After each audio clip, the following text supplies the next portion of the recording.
The surveillance system at the gas station captured something extremely unusual. A young woman appeared on the screen. Her behavior immediately caught the attention of the security guard. The woman didn't arrive by car, which was suspicious. But what really set off alarm bells for Eric was the small jerrycan she carried. Eric decided to focus on her movements through the cameras so he may understand what she was doing until she did what his mind couldn't comprehend. But before we start, don't forget to subscribe, like the video, and smash the notification bell so you don't miss any new stories. Eric squinted his eyes, trying to identify what the woman was doing. It wasn't normal to arrive on foot, and the way the woman was behaving piqued his interest even more. The lady looked around nervously multiple times, like she didn't want to be seen. That's when Eric spotted the small jerrycan in her hand. Something was off about this woman, so Eric decided to ignore the other cameras for a while and focus on what she was doing. Eric watched as the woman lingered near a pump, waiting until a car finished fueling. As soon as the vehicle drove away, she hurried over to the pump, crouching down to siphon off the excess gasoline left in the hose. Eric's eyes widened in shock. "She's stealing gas," he muttered to himself, furious at her audacity. He determined to catch her in the act. Eric bolted out of the security booth, but by the time he reached the pumps, he found no one. Disappointed with his failure attempt, Eric walked back to his security booth. He had let a petty criminal take off with her prize, and that didn't feel good. What he did not know was that the woman wasn't done yet. Just after he returned to his stationary post, the woman reappeared on his television prompter. He still had his gear at the ready, so that made him good to go instantly. But still, he was too late to catch the perpetrator in the act. This game of cat and mouse occurred over 3 times, and every time Eric was just slightly too late, realizing he needed a new strategy. He decided to leave his booth and stake out the station in person, hiding in a spot where he could monitor her without being seen.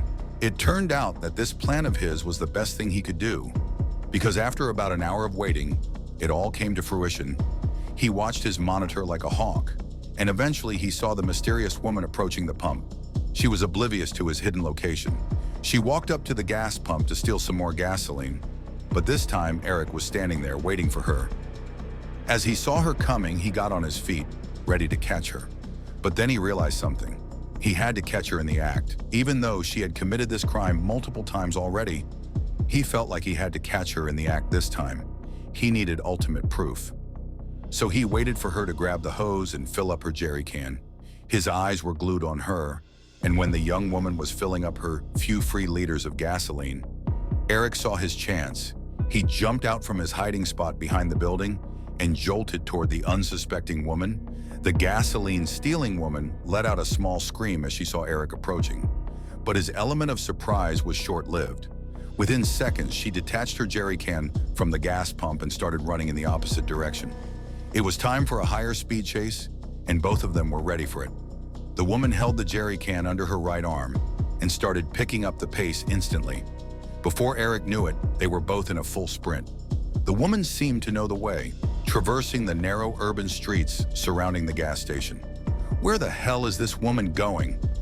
Even though her outfit didn't make it seem like it, this woman was very fast.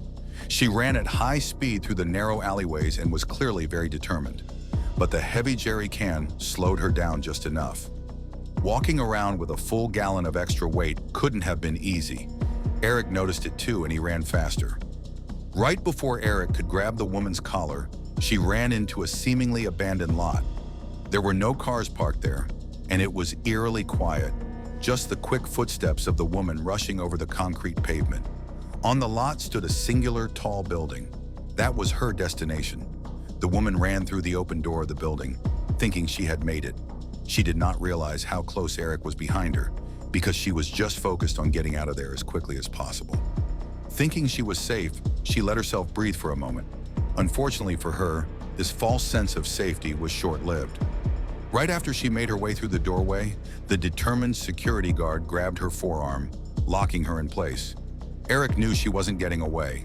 Entering some building was not going to stop him this time. After that, he explained to the woman that she was in big trouble. He was going to arrest her, but before he did, he demanded an explanation. "You are going to tell me right now why you siphoned all that extra gasoline. "What is it all for?" Eric said with a serious face. Eric was expecting a snobby response after that demand, but to his surprise, he got the opposite reaction. The young woman started weeping softly and brushed away a tear with the back of her hand. The act of crying caught Eric off guard, and he even loosened his grip because of it. "Please," she whispered through her tears. "Let me explain."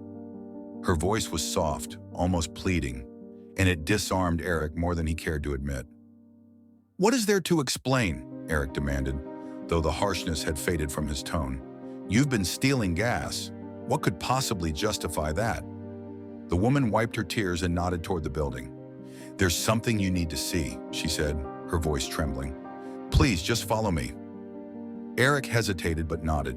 He kept his hand on her arm as they walked into the building. They took some more steps forward, and that was when Eric noticed that the vibe in the room started to change. The backside of the area was shrouded in shadow, and Eric could hear voices coming from that part of the room. "Who is there?" Eric asked the mysterious woman. The woman pointed forward, and then Eric saw it. The floor was filled with large mattresses, food, and curtains scattered all over the room. When he looked to his right, he even saw a cooking setup, but this one was made out of empty bean cans. "What is all of this?" But the biggest surprise was yet to come. After that realization, dozens of people emerged from the shadows. All of them were covered in dirt and had raggedy clothes. Most of them were shy at first, but after the woman nodded her head, they came over to greet Eric. Initially, Eric wanted to stop the little girl from running away with the gasoline. "Stop right there, little girl. Give that back to me," Eric demanded. But before he could reach out and grab the jerry can for himself, the woman stopped him and started talking. "Don't do this. I can explain everything," she said. She started out by saying that her name was Anne. It was good to finally put a name to the face. "But Anne, what is all of this?" Eric asked. She explained that many of the homeless people in the city were living inside this very building, and that was not without reason. Anne said that this building was the very last place where these people were able to go. The city had been focused on its rich and privileged people for years, leaving the less fortunate families to fend for themselves. These people begged the local government for shelter, but were refused time after time. "But why steal gasoline?" Eric asked, still trying to make sense of it all. "Why not just buy it like everyone else?"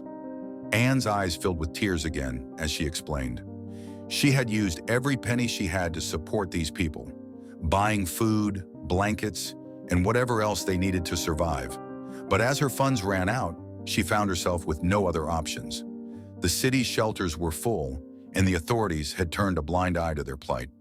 The gasoline was needed to power a generator that provided light and heat to the building. Without it, the nights would be unbearable. The moment Anne finished explaining, the building lights turned on. She continued, "You see that gasoline fuels a large portable battery that provides power and heat to this entire floor."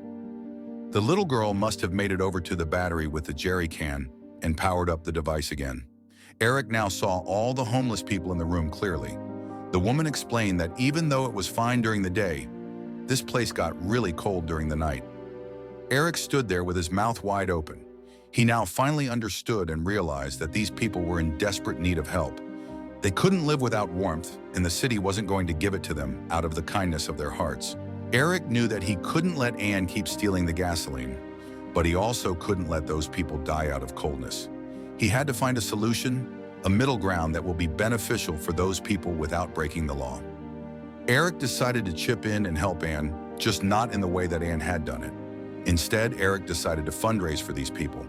Eric knew he could get enough supplies to provide heat and power to these homeless people, even during the winter.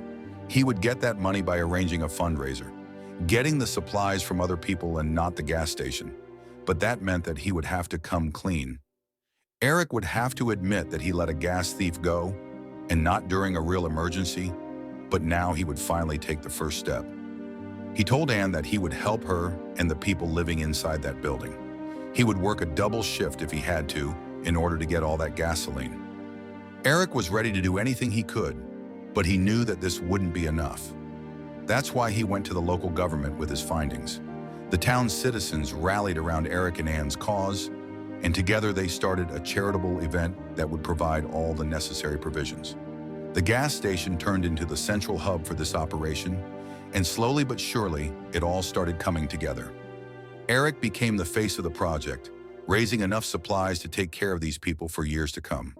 The building was finally a place where they could be proud to live. Looking back, Eric couldn't believe how much had changed in such a short time. The small act of kindness had grown into a movement that united the community, proving that even in the darkest times, compassion and generosity could light the way forward. What do you think of Eric and Anne's actions? Comment your thoughts in the comments section. Don't forget to like the video, smash the notification bell for more stories.